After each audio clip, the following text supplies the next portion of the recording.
সূরা আল ইমরান 200 আয়াত বিশিষ্ট সূরা, 20টি রুকু, মাদানী যুগে নাজিল হয়েছে।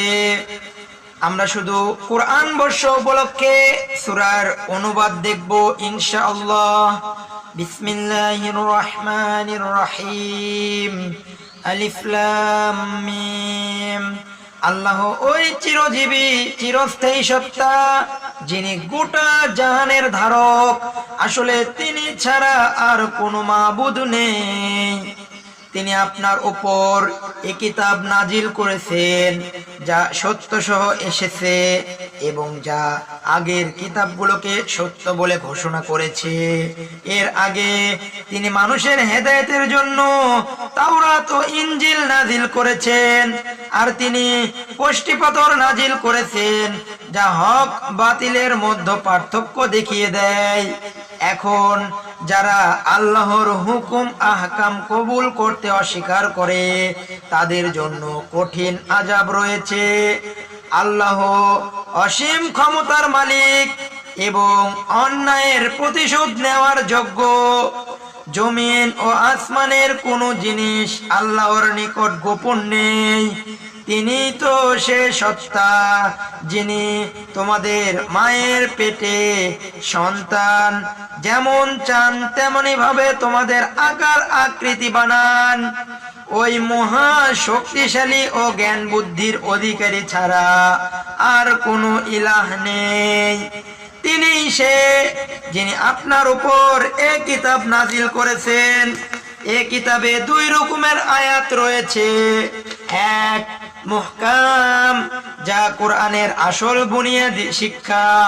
2, মুতাশাবিহা, যাদের মন বাঁকা, তারা সব সময় ফিতনার তালাশে মুতাশাবিহাতের পেছনে লেগে থাকে এবং এর অর্থ বের করার চেষ্টা করতে থাকে, অথচ এসবের সঠিক অর্থ আল্লাহ ছাড়া আর কেউ জানে না।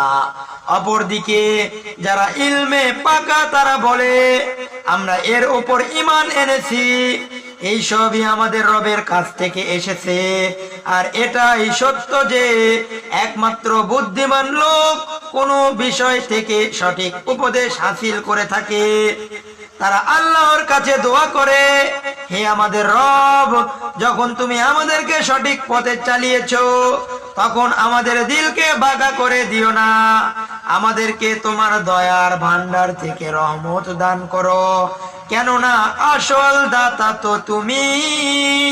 হে আমাদের রব, একদিন তুমি অবশ্যই সব মানুষকে একত্র করবে, যে দিনটি আসার ব্যাপারে কোনো সন্দেহ নেই। তুমি কখনো ওয়াদার খেলাফ করো না।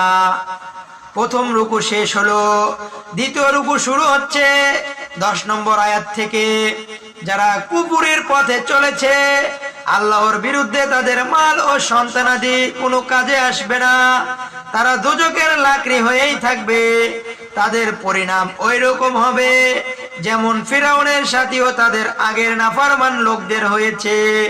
তারা আমার আয়াত সমূহকে মিথ্যা বলে উড়িয়ে দিয়েছে, ফলে আল্লাহ তাদের গুনাহের কারণে তাদেরকে পাকড়াও করলেন। সত্যি আল্লাহ কঠোর শাস্তিদাতা। অতএব হে মুহাম্মদ, যারা আপনার দাওয়াত কবুল করতে অস্বীকার করেছে, তাদেরকে বলে দিন ওই সময়টা কাছেই যখন তোমরা পরাজিত হবে এবং তোমাদেরকে দোজখের দিকে হাঁকিয়ে নিয়ে যাওয়া হবে, আর দোজখ বড়ই খারাপ ঠিকানা। তোমাদের জন্য সে 2 দলের মধ্যে নিদর্শন ছিল, যারা বদরে একে অপরের সাথে লড়াই করেছিল। এক দল আল্লাহর পথে লড়াই করেছিল, আর অপর দলটি কাফির ছিল। চোখের দেখায় লোকেরা দেখছিল কাফিররা মুমিনদের দ্বিগুণ, কিন্তু শেষ ফল প্রমাণ করলো আল্লাহ যাকে চান তাকে বিজয় ও সাহায্য দান করেন। যাদের চোখ আছে তাদের জন্য এর মধ্যে বিরাট উপদেশ রয়েছে। মানুষের জন্য তাদের পছন্দসই জিনিস, নারী, সন্তান, সোনা রূপার স্তূপ, বাছাই করা ঘোড়া, পালিত পশু ও চাষের জমি খুবই কামনার বিষয় বানিয়ে দেওয়া হয়েছে। কিন্তু এইসব দুনিয়ার কদিনের জীবিকা মাত্র। আসলে যা ভালো আশ্রয় তা তো আল্লাহর কাছেই আছে। হে নবী, আপনি বলুন, আমি কি তোমাদেরকে বলবো যে এইসব থেকে ভালো জিনিস কি? যারা তাকওয়ার নীতি পালন করে তাদের জন্য তাদের রবের নিকট বাগান আছে, যার নিচ দিয়ে ঝর্ণা বয়ে যায়, সেখানে তারা চিরজীবন লাভ করবে। পাক পবিত্র বিবিগণ তাদের সাথী হবে এবং তারা আল্লাহর সন্তুষ্টি লাভ করবে। আল্লাহ তার বান্দাদের উপর গভীর দৃষ্টি রাখেন। তারা ওইসব লোক যারা বলে, হে আমাদের রব, আমরা ঈমান এনেছি, আমাদের গুনাহ মাফ করো এবং আমাদেরকে আগুনের আযাব থেকে রক্ষা করো। ওইসব লোক ধৈর্যশীল, সত্যপন্থী, অনুগত, দানশীল ও শেষ রাতে আল্লাহর কাছে গুনাহ মাফ চায়। আল্লাহ নিজেই এ কথার সাক্ষ্য দিয়েছেন, তিনি ছাড়া আর কেউ মাবুদ নেই, এবং ফেরেশতা ও সব আলেমী সত্যতা ও ইনসাফের সাথে এ কথার সাক্ষী যে সত্যিই ওই মহা শক্তিশালী ও পরম জ্ঞান বুদ্ধির মালিক আল্লাহ ছাড়া আর কোনো মাবুদ নেই। আল্লাহর কাছে ইসলামী একমাত্র দিন। যাদেরকে কিতাব দেওয়া হয়েছিল তারা ওই দিনকে বাদ দিয়ে যেই সব পথ বের করেছে, তার কারণ ছাড়া আর কিছুই ছিল না যে তাদের কাছে ইলম আসার পরেও তারা একে অপরের সাথে বাড়াবাড়ি করার উদ্দেশ্যে এই রূপ করেছে। আর যে আল্লাহর আদেশ ও হেদায়েত মেনে চলতে অস্বীকার করে, তার কাছে হিসাব নিতে আল্লাহর মোটেই দেরি লাগে না। এখন যদি এই সব লোক আপনার সাথে ঝগড়া করে, তাহলে তাদেরকে বলুন, আমি ও আমার অনুসারীরা তো আল্লাহর নিকট আত্মসমর্পণ করেই দিয়েছি। এরপর যারা আহলে কিতাব, যারা আহলে কিতাব নয়, তাদেরকে জিজ্ঞেস করুন, তোমরাও কি তার আনুগত্য কবুল করেছো? যদি তারা আনুগত্য করে থাকে তাহলে তারা সঠিক পথ পেয়ে গেছে, আর যদি তারা তা যদি তারা তা থেকে মুখ ফিরিয়ে থাকে, তাহলে আপনার উপর শুধু দাওয়াত পৌঁছানোরই দায়িত্ব ছিল, হেদায়েত করার দায়িত্ব ছিল না। আল্লাহ নিজেই তার বান্দাদের অবস্থা দেখেন।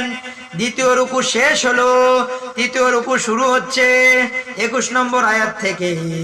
যেই সব লোক আল্লাহর আদেশ ও হেদায়েত মানতে অস্বীকার করে, তার নবীগণকে অন্যায়ভাবে হত্যা করে এবং জনগণের মধ্য থেকে যারা ইনসাফ ও সততার হুকুম দেয় তাদেরকে হত্যা করে, তাদেরকে যন্ত্রণাদায়ক শাস্তির সুসংবাদ দিন।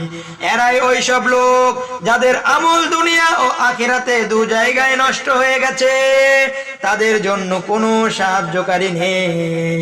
যাদেরকে কিতাবের ইলম থেকে কিছু অংশ দেয়া হয়েছে, তাদের অবস্থা কি আপনি দেখেননি? তাদেরকে যখন আল্লাহর কিতাবের দিকে ডাকা হয় যাতে ওই কিতাব তাদের মধ্যে বিচার ফয়সালা করে দেয়, তখন তাদের একটা দল পাশ কাটিয়ে যায় এবং এ ফয়সালা থেকে মুখ ফিরিয়ে নেয়। তারা এ কারণে এমন করে যে তারা বলতে চায়, দোজখের আগুন তো আমাদেরকে ছুঁতেও পারবে না, আর যদি দোজখের শাস্তি আমাদের উপর হয় তাহলে তা অল্প কয়েকদিনের জন্য মাত্র। আসলে তাদের মন গড়া আকীদা বিশ্বাস তাদেরকে তাদের দিন সম্পর্কে বড়ই ভুল ধারণার মধ্যে ফেলে রেখেছে। কিন্তু তাদের কি দশা হবে যখন আমি তাদেরকে ওই দিন একত্র করব, যে দিনটা আসার ব্যাপারে কোনো সন্দেহ নেই।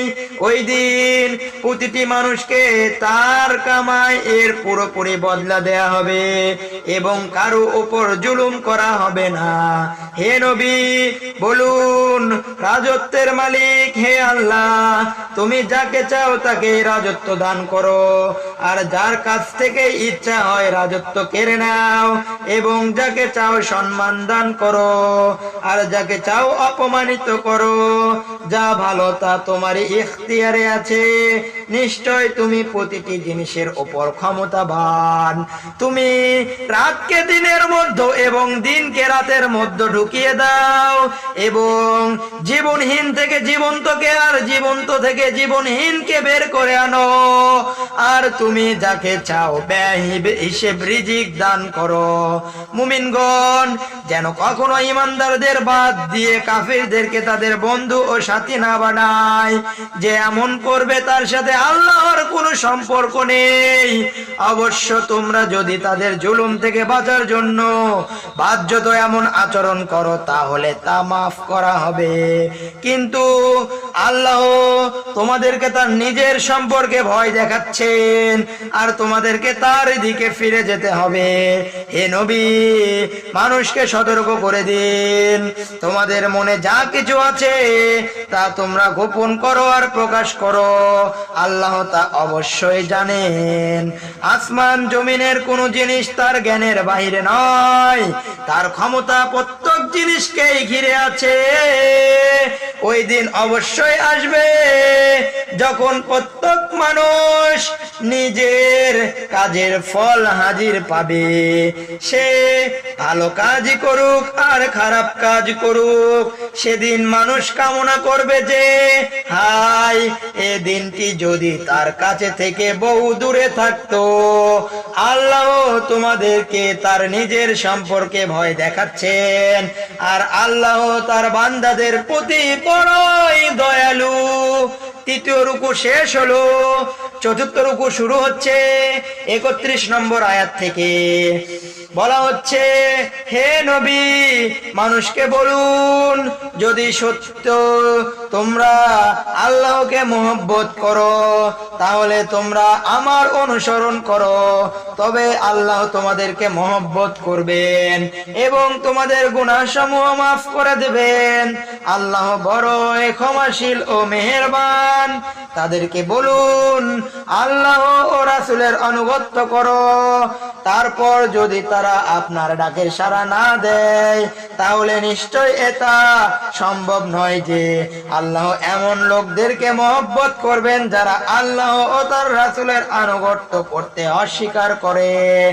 আল্লাহ আদম, নূহ, ইব্রাহিমের বংশধর এবং ইমরানের বংশধরদেরকে গোটা দুনিয়াবাসীর উপর প্রাধান্য দিয়ে নিজের রিসালাতের জন্য বাছাই করেছিলেন। তারা একই ধরনের লোক ছিলেন যারা বংশানুক্রমে একে অপর থেকে জন্মগ্রহণ করেছিলেন। আল্লাহ সবকিছু শুনেন ও জানেন।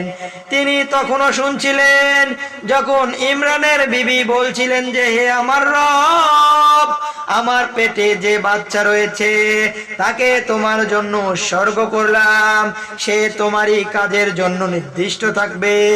আমার পক্ষ থেকে এ দান তুমি কবুল করো, তুমি শোনো ও জানো। তারপর যখন সে সন্তান প্রসব করলো তখন সে বলল, হে আমার রব, আমার ঘরে তো মেয়ে জন্মগ্রহণ করেছে, অথচ সে যা প্রসব করেছে আল্লাহর তা জানা ছিল, আর ছেলে তো মেয়ের মতো হয় না। যা হোক, হে আল্লাহ, এর নাম রাখলাম আমি মারিয়াম, এবং আমি তাকে ও তার ভবিষ্যৎ বংশধরকে বিতাড়িত শয়তানের ফিতনা থেকে তোমার আশ্রয়ে তুলে দিলাম। অবশেষে তার রব ওই মেয়ে সন্তানটিকে খুশির সাথে কবুল করে নিলেন, তাকে খুব ভালো মেয়ে হিসেবে গড়ে তুললেন এবং জাকারিয়াকে তার অভিভাবক বানিয়ে দিলেন। জাকারিয়া যখনই তার কাছে মেহরাবে যেতেন তার কাছে কিছু না কিছু খাবার জিনিস পেতেন। তিনি জিজ্ঞেস করতেন, মারিয়াম, এই সব তোমার কাছে কোথা থেকে এসেছে? মারিয়াম জবাব দিত, আল্লাহর কাছ থেকে এসেছে। আল্লাহ যাকে চান ব্যয় হিসেব রিজিক দান করেন। এই অবস্থা দেখে জাকারিয়া নিজের রবের নিকট দোয়া করলেন, হে আমার রব, তোমার কাছ থেকে আমাকে নেক সন্তান দান করো, তুমি দোয়া শুনে থাকো। যখন তিনি মেহরাবে দাঁড়িয়ে নামাজ আদায় করছিলেন, তখন ফেরেশতারা তাকে ডেকে বলল, আল্লাহ আপনাকে ইয়াহইয়ার সুসংবাদ দিচ্ছেন, আল্লাহ আপনাকে ইয়াহইয়ার সুসংবাদ দিচ্ছেন। তিনি আল্লাহর পক্ষ থেকে এক বাণীর সত্য প্রমাণকারী হিসেবে আসবেন। তার মধ্যে নেতা সুলভ গুণ থাকবে, পূর্ণরূপে নিয়ত পালনকারী হবেন, নবুয়তের অধিকারী হবেন এবং সৎ লোকদের মধ্যে গণ্য হবেন। জাকারিয়া বলল, হে আমার রব, আমার ঘরে ছেলে কোথা থেকে হবে? আমি তো বুড়ো হয়ে গেছি, আর আমার বিবিও বন্ধা। এর জবাব এলো, এরকম করেই হবে, আল্লাহ যা চান তাই করেন।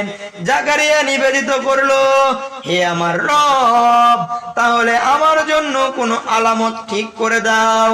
আল্লাহ বললেন, এর আলামত এই যে আপনি 3 দিন পর্যন্ত ইশারা ইঙ্গিত ছাড়া কারোর সাথে কথা বলবেন না, যা বলবেন বা বলতে পারবেন না।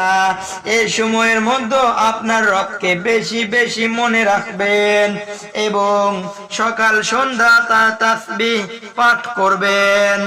সাদাকাল্লাহুল আযীম। চতুর্থ রুকু শেষ হলো।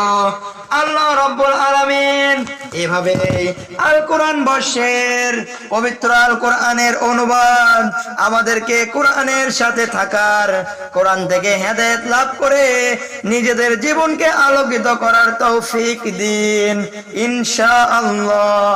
ওয়া মা তাওফিকি ইল্লা বিল্লাহ। আল্লাহুম্মা আমিন।